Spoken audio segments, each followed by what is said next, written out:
Здравствуйте, дорогие рукодельницы, мои любимые подписчики и гости канала. Я взяла два кусочка ткани размером где-то 10 на 10 сантиметров. Я и прям вот сильно не выравнивала, но где-то так. И такой же кусок синтепона я проглаживаю, чтобы синтепон у меня немножечко вот сплющился. Он у меня теперь стал такой вот более тоненький. Мне не нужен сильно прям вот толстый, пушистый. И теперь я беру маркер смывающийся. Я куда-то ручку потеряла, только стержень у меня остался. И я буду рисовать.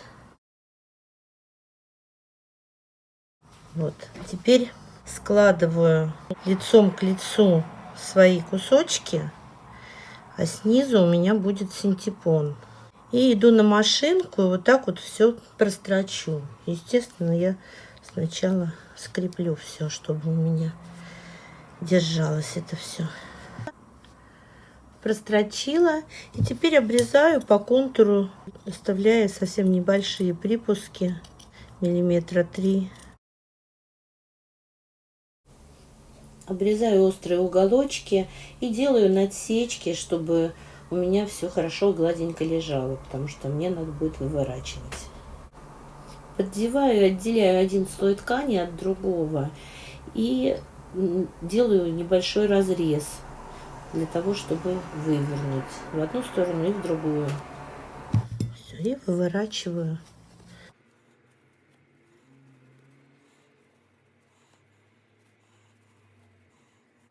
Ну, чем-нибудь остреньким. Я вот кончиком кисточки, чтобы не очень острое было, но при этом, чтобы все-таки как-то подпихнуть.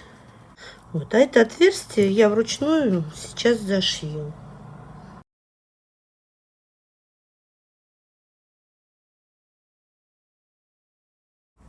Дальше я беру полоску ткани, складываю ее вдвое. У меня вот такой вот шаблончик я вырезала.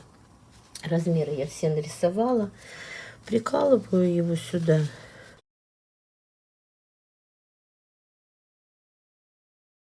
Вот. И вырезаю такие детали по этому шаблону. Я вдвое сложила, потому что мне надо 6 деталей. Ну, чтобы побыстрее как-то. Можно, конечно, попробовать вчетверо, но что-то я очкую. Лучше я время потрачу и вдвое. Так точно я правильно вырежу. Я вырезала по своему шаблону 4 цветов по 6 деталей каждого цвета. И теперь беру, вот так вот складываю, потом складываю пополам. Я смотрю, чтобы у меня вот здесь вот получилась вот четвертинка круга. И беру нитку с иголкой и вручную прошиваю вот этот вот открытый край.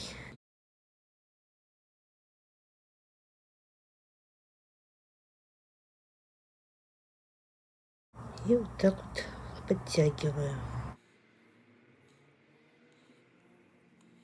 Завязываю узелок. Беру следующую деталь. Тоже так же складываю. И также прошиваю. Девочки, не забывайте ставить лайки и писать комментарии. Это очень способствует развитию канала. Ну и, конечно, если вы еще не подписаны, то, конечно, обязательно подпишитесь. А если вы решили поставить дизлайк, то тогда, пожалуйста, напишите, почему, что не понравилось. Напишите комментарий. Посмотрите, в результате получилась вот такая у меня из 6 штучек. И все цвета, которые я выбрала, я сделала таких вот 4 гирляндочки небольших. И теперь беру первую и пришиваю также вручную.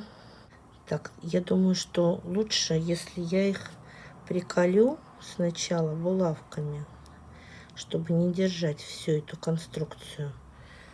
Вот, и теперь можно пришивать спокойненько. Ну, понятно, что на лицевую сторону мы иголку не вытаскиваем, а стараемся все пришивать, чтобы у нас все было внутри слоя синтепона. Пришила. Беру следующую свой ряд перьев. Пристраиваю тоже. Точно так же я могу булавками сколоть. Сейчас я еще загляну спереди, как это будет выглядеть.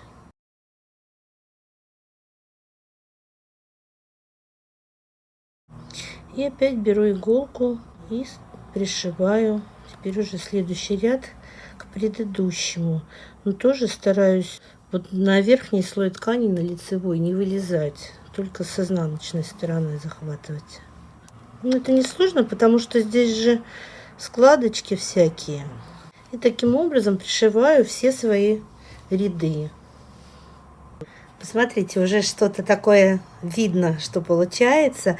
И я решила вот здесь вот у меня немножечко, я прямо прихвачу вот в 2-3 местах вот эти нижнюю часть, чтобы не отворачивалась. Это можно сделать прямо вот узелок с той стороны оставлять, а здесь вот просто прихватить. Просто чтобы она не отворачивалась. Это мордочка. Чем жестче у вас и толще ткань, тем, соответственно, сильнее торчат эти перышки. Вот, мы продолжим. Я не стала снимать, но я вот пришила колечки и пуговички сюда. И я вот из фетра вырезала вот такой вот нос. И сейчас я его просто клеевым пистолетом, я уже не хочу пришивать, я просто его приклею клеевым пистолетом, вот только верхний уголок мажу. Можно и пришить, конечно, но что-то я уже напришивалась сегодня. Это у меня будет торчать немножко. Эти пуговицы и колечки я пришивала тоже так же, тут сторону не затрагивала. Но можно и затрагивать, для моих целей это не важно, ну а вы, если будете делать, смотрите сами. Что теперь? Вот у меня получился вот такой вот классный совенок. То, что я собираюсь делать, я покажу в следующем видео, что я с ним буду делать. Но вообще можно, если, допустим, меньше размером делать его, то можно брелочек такой сделать. Если сделать, допустим, заднюю сторону закрыть, ну, зашить просто, либо точно такую же еще одну сделать и их две между собой сшить, но, естественно, задняя сторона только без глаз и носа, вот, то получится игрушечка такая небольшая. Можно из фетра вырезать деталь подходящую и пришить ее с задней стороны, чтобы закрыть швы.